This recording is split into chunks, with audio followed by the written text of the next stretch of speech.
नमस्कार दोस्तों, आज संवाद में आपका स्वागत है। तो आज हम बात करेंगे ये जो फिलिस्तीन में गाजा समझौता हुआ इसराइल और हमास के बीच में, ये क्या लास्ट करेगा, कितना दिन तक रहेगा। एक्चुअली इसराइल की जीत है क्या, ये हमास की हार है, या फिर हमास अपने जैसे इनका आइडियोलॉजी है, थोड़े दिनों के लिए बैठेगा अपना, फिर से रीग्रुप करके फिर से अटैक करेगा। क्योंकि ये इन्होंने अभी भी, तुम देखो, अगर इसराइल को मान्यता नहीं दी है, अगर तुम उनका चार्टर तो वो रिवर टू द सी और इसराइल का, वो अभी भी जो है उनका ये नहीं है कि मतलब इसराइल से मतलब तुम्हारा मनमुटाव खत्म हो। और जब अगर तुम्हारा मेन जो मुद्दा है वही खत्म नहीं होता तो ये फिर लास्टिंग पीस तो मुझे नहीं लगता कि ये लास्टिंग पीस रही। मतलब ये जरूर है कि हाँ, अभी के लिए वो गाजा में बिल्कुल ही उन्होंने हर चीज फ्लैटन कर दी। मकान वहां पे मतलब सुरक्षित नहीं, अभी खड़ा नहीं, सारे ढह गए। बहु मंजिले इमारतें जो, वो तो सारी तुमने मतलब ढहा दी। इसराइल ने मटिया मेट कर दिया गाजा को, तो एक्चुअली कुछ बचा नहीं है वहां पे। अब लोग ये है कि लोग खुशी मना रहे हैं वहां पे गाजा में रूज बंद हो गया, काहे की खुशी मना रहे हैं मुझे तो समझ में नहीं आ रहा। मतलब ठीक है, इसराइल पीछे चढ़ जाएगा, बट उनकी लाइफ क्या बची वहां पे। एक आदमी, तुम सोच लो, 57 ये देश हैं जो मुस्लिम देश हैं, 57 देश में एक मुल्क ऐसा नहीं है जिसने गाजा की पॉपुलेशन को अपने पास रहने के रखने की, कोई नहीं चाहता कि भैया अपने पास रहे। ये कि ठीक है तुम मर रहे हो, कोई बात नहीं। पाकिस्तान ने तो जियाउल हक के टाइम पे 20,000 लोग मार दिए थे फिलिस्तीन में। तो ऐसा कुछ नहीं है इनको, पैसे वैसे ये सब बकवास चीजें हैं। ये सब जो है बस ये है कि लोगों को चूरण चटाने की बात होती है। और बाकी इसमें ये है कि मतलब जो गरीब जनता है, जो बेवकूफ जनता है, उसको बेवकूफ और अपना उल्लू सीधा करते रहो। यही टर्की का है, ये पाकिस्तान का है। और तुम अभी देख लो कि भाई, सबसे आयरनी की बात यह है कि ये फिलिस्तीन में और इसराइल के बीच में, मतलब वो सोचो कि शांति हो रही है एक तरह से है, और कहाँ पे जंग हो रही है। अब पाकिस्तान में सिविल वॉर हो रही है कि तुमने जो है फिलिस्तीन का क्यों साथ दिया, मतलब उसका इसराइल को साथ किया। तहरीक पे लब्बैक जो है वो स्ट्रीट्स में आ गई है, और उसने जो है फायरिंग कर दी, और फिर स्टेट ने भी फायरिंग कर दी, तो वहां पे एक अलग सिविल वॉर टाइप की चीजें चल रही हैं। तो मतलब तुम देख लो कि कहाँ से तुम, किसके तुम मतलब पचड़े में पड़ रहे हो, उसके चक्कर में तुम अपना मुल्क खराब कर रहे हो। खैर वो किसी दिन और बात करेंगे, बट आज के तो ये फिलिस्तीन और गाजा के बारे में चलिए बात करते हैं आज। देखिए जो अभी तक हुआ है मतलब अब लग तो रहा है आज के जो डेवलपमेंट हुआ कि उससे सब कुछ सेटल हो। जो 20 रिमेनिंग जो होस्टेजेस थे वो भी रिलीज कर दिए गए हैं, इनका रिलीज हो गए हैं। और रफली करीब 1800 और 2000 पैलेस्टीनियन जो डिटेनीज थे उनके भी जो रिलीज हो रही है। और काफ़ी उससे भी जो ज़्यादा इम्पैक्टफुल चीज़ें हैं जो सुनाई दे रही हैं प्रमेश, कि ह्यूमैनिटेरियन एक्सेस जो है ना, ये बॉर्डर पे लाइन ऑफ जहाँ पे कन्फ्लिक्टिंग एरियाज़ पे और अक्रॉस बॉर्डर पे, इस सीज़ फायर के बाद से दोनों कंट्री एक-दूसरे को पुराना हिस्टोरिकल है। और फिर जितनी विगर से इज़राइली फ़ोर्सेस उसको काउंटर करती हैं, तो वो एक रिस्क फैक्टर तो, लेकिन अभी तक जो भी है उसके हिसाब से अगर हम देखें, सीज़ फायर कह लीजिए या इसको पॉज़ कह लीजिए, तो वो सब कुछ हो चुका है। फेज़्ड इम्प्लीमेंटेशन का प्लान है, वो इनिशिएट हो चुका है। होस्टेज प्रिज़नर एक्सचेंज होने शुरू हो गए हैं। ह्यूमैनिटेरियन रिलीफ बॉर्डर क्रॉसिंग के अक्रॉस जो वो बात शुरू हो गई है। और एक और अच्छी चीज़ है कि इंटरनेशनल इन्वॉल्वमेंट हो चुका है जो इस सीज़फायर को जैसे यूएस और अदर स्टेट जो हैं, जो मीडिएटर की तरह काम कर रहे हैं और उसमें मॉनिटरिंग कर रहे हैं। यूएस का काफ़ी बड़ा रोल है with the help of Gulf region के कंट्रीज जो हैं वहाँ पे। बट लीड लिया यूएस के प्रेसिडेंट ने। तो वो सब चीज़ें हो रही हैं, लेकिन डेफिनेटली प्रमेश, शुरू में आपने भी मेंशन किया तो है, रिस्क क्या है, सीज फायर जो है वो उसके कोलैप्स का रिस्क है नंबर वन। जो क्या होता है कि इस तरह की सिचुएशन में जहाँ पे मुझे तो लगता है, हम मैं जब से मुझे थोड़ी सी भी बचपन से समझ थी तब से मैं ये गाजा स्ट्रिप का हंगामा देख रहा हूँ। टीवी न्यूज़ देखते उस ज़माने में भी वो दूरदर्शन था फ्राइडे, उसमें गाज़ा स्ट्रिप का एक कवरेज पॉइंट रहता था। तो इतने सालों में और भी पुराना लोकलाइज़ क्लैशेस हो सकते हैं क्योंकि इतना हिस्टोरिकल वहाँ पे कॉन्फ्लिक्ट है। मतलब ये तो ब्लड में आप एक-दूसरे को तो वो छोटा-सा भी कॉन्फ्लिक्टिंग सिचुएशन हुई, क्लैश हुआ तो वो क्या होता है out of the proportion blow out हो सकता है। तो एक रिस्क ये है और दूसरा एक रिस्क मुझे जो लगता है कि रीआर्मामेंट जो होता है ना, तुम्हारा रिकॉन्स्टिट्यूटिंग मिलिटेंट कैपेबिलिटी इन गाज़ा वो जैसे अगर होगा तो मिलिटेंट्स जो होते हैं ना अभी तो क्या है सीज़फायर है, हाइड आउट हो गए या इधर बैक टू नॉर्मल दिखाने के लिए गायब हो गए। फिर क्या होता है वो फिर से रीग्रुप होना चाहते हैं। मिलिटेंट जो है उनकी उनकी जो फितरत है वो तो कभी जाती नहीं भाई। तो वो अगर रीग्रुप दोबारा हुए और फिर से वो किसी और ग्रुप का नाम लें लोग तो फिर से शुरू हो सकता है।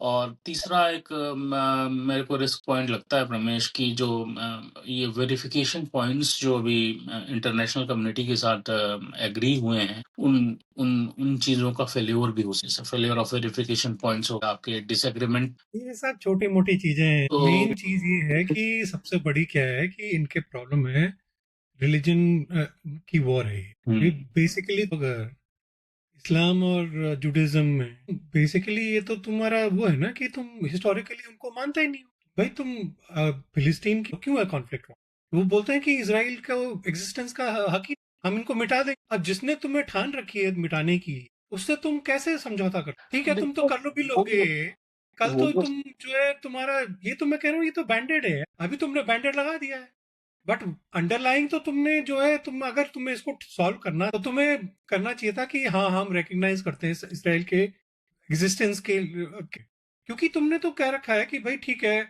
हम तो जो है इसराइल को हमारी तो ये आइडियोलॉजी है ना तो जो तुमने आइडियोलॉजी छोड़ तो तुम कैसे उसको फिर छोड़ दो और इसमें ये कुछ लोग कहते हैं कि भाई अभी उन्होंने जो है जैसे 28 लोग और उनकी डेड बॉडीज इन्होंने एक्चुअली अभी एक कॉन्स्पिरेसी थ्योरी है कि वो लोग रिलीज नहीं कर रहे हैं और उसको एक नेगोशिएशन टैक्टिक की तरह उनको होल्ड बाद में कि भाई हम कि हमारे पास है तुम ज्यादा किया तो हम इनको मार देंगे मुझे नहीं लगता कि ये कुछ ट्रू है क्योंकि इसराइल और यूएस की जो इंटेलिजेंस है वो ऐसी नहीं बैठी हुई है उनको पता रहा होगा कि कहाँ क्या है और कितने लोग मर गए हैं ऐसा नहीं है तो ये जो है ना सब कंस्पिरेसी थ्योरीज वगैरह जो है सब बेकार की चीजें हैं बट मैं देखिए कह रहा वो हूँ रिलीजन का एस्पेक्ट है ना तो मुझे नहीं मुझे सबसे बड़ी चीज है ना तुम्हारे में प्रॉब्लम तो तुम्हारी वही है वो होता है जब तुमने ठीक नहीं किया उसमें दवाई नहीं लगाई और सिर्फ एक बैंडेड लगा उससे कैसे होगा तो दवाई तो लगानी पड़ेगी ना उसमें या ऑपरेशन करना पड़ेगा उसका अगर तुम्हारा है तुमने बिल का एक बैंडेड लगा दिया भाई चोरन ने बेच दिया लोगों को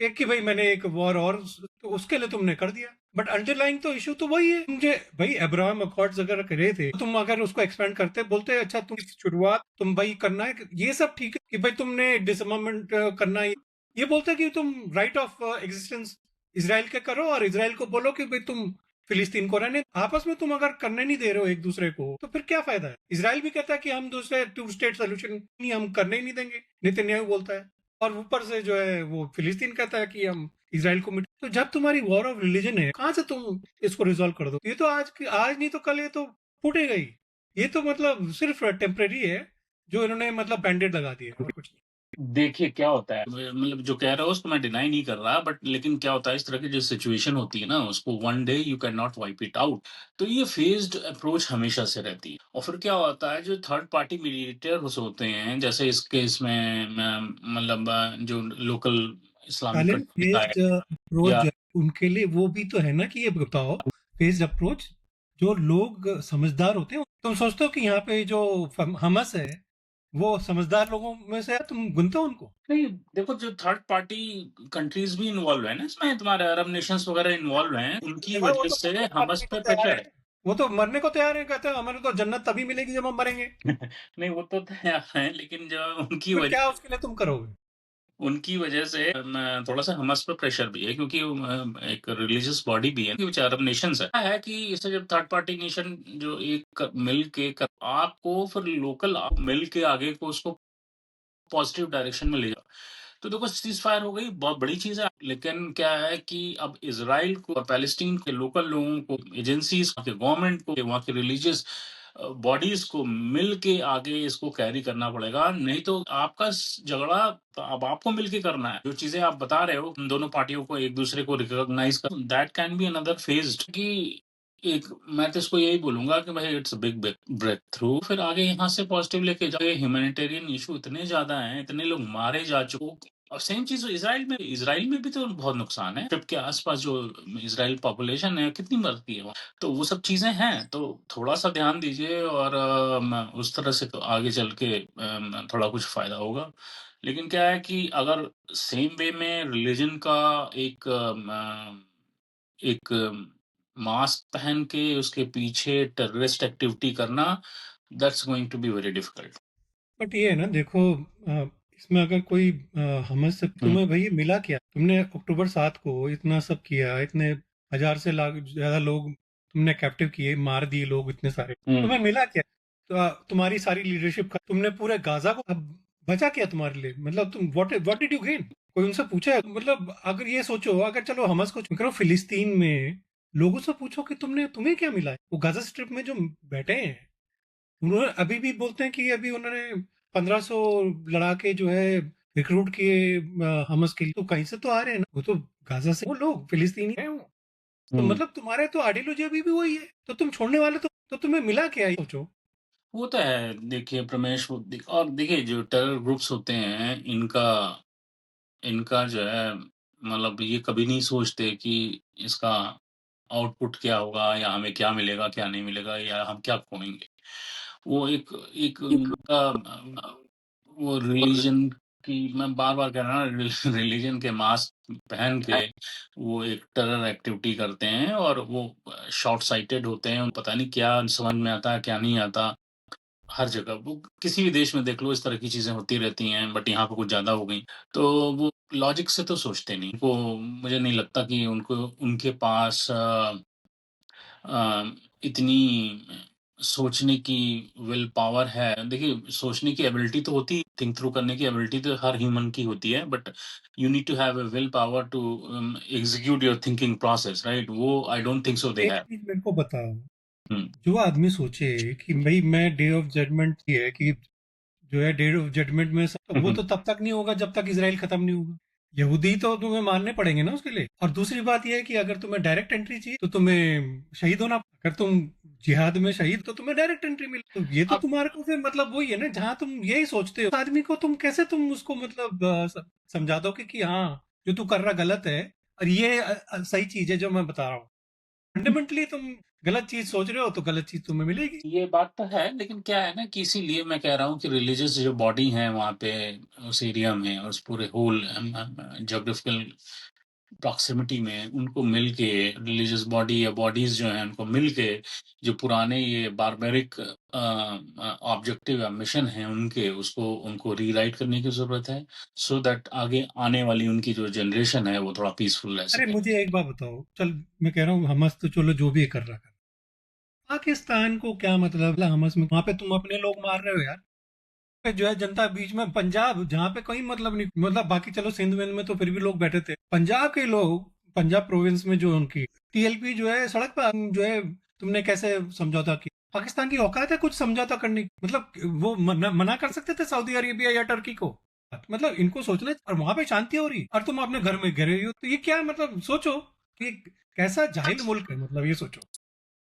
अब वो तो देखिए, ये एक particular culture, particular believe, particular religion के लोग जो हैं वो ग्लोबली एक अरे डिस्टेंस। भैया, पॉलिटिकल रिलीजन तो सऊदी अरेबिया और जो जहां से रिलीजन निकला है, वहाँ के लोग देख लो, वहां तो दो पैसे और तुम जो है वहां पे जिसका चला जो कल का वो उसको ज्यादा फर्क पड़ रहा। नहीं, नहीं, उसको तो देखो ना उन्होंने क्या किया है। सऊदी अरेबिया के जो नए नए जो प्रिंस थे, जो जो रूलिंग में आए, उन्होंने सबसे पहले किया था, जितने उलेमा उलेमा थे सबको भगा दिया था अपने देश से बाहर। और उनके हदीस सब बेकार है, हटाओ। तो वो उन्होंने सब हटा दिया था क्योंकि उनको मालूम है वो नई जनरेशन थी। तो अब तो वो भी थोड़े से पुराने हो गए, वो जम 100-200 साल बाद लिखी हुई चीज कि हुँ। प्रॉफिट ने ये बोला है, कहाँ से वो मतलब तुम बोलोगे कि सही है? तो वो सही तो किया उन्होंने, भाई हदीस वदीस ये सब बकवास है, हटाओ इनको। वही तो कह रहा हूँ मैं कि वहाँ पे जब अब इस सेम कॉन्सेप्ट को अगर तुम गाज़ा वाला पैलेस्टीन में, तो उनको भी यही करना पड़ेगा। जब तक आप ये नहीं करोगे तब तक ये नहीं होने वाला। आपके पास सऊदी अरब का एग्ज़ाम्पल है, लाइव एग्ज़ाम्पल है, सक्सेसफुल एग्ज़ाम्पल है। वही तो बोल रहा हूँ मैं। तो ये आपको करना पड़ेगा। एक देखिए क्या टाइम पे होता जितना है, मार्स रेडिकल था कितनी सऊदी अरेबिया में, हुँ? इस्लाम जो था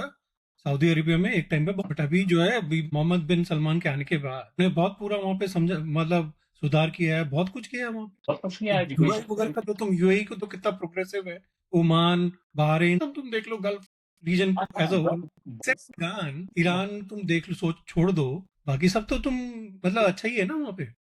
अभी टर्की भी जो है थोड़ा बहुत उछलने लग गया है, बाकी तो सब ठीक ही है। जस्ट कॉपी एंड पेस्ट, जैसे एग्जीक्यूट सेम वे, बहुत डेवलपमेंट होगा और आपके आपके आपकी आने वाली जनरेशन बहुत खुशहाल, और वो करने की जरूरत है, लेकिन करें तब, बाकी तो उनकी मर्जी। वो कहते हैं ना, एक जो हेलमेट का ऐड आता था, रमेश की मर्जी आपकी। ये खैर देखते हैं क्या होता है अभी आगे इसमें। चलिए आज की चर्चा यहीं पे समाप्त है, फिर मिलेंगे आपसे किसी और विषय पे। तब तक के लिए अपना ख्याल रखिए।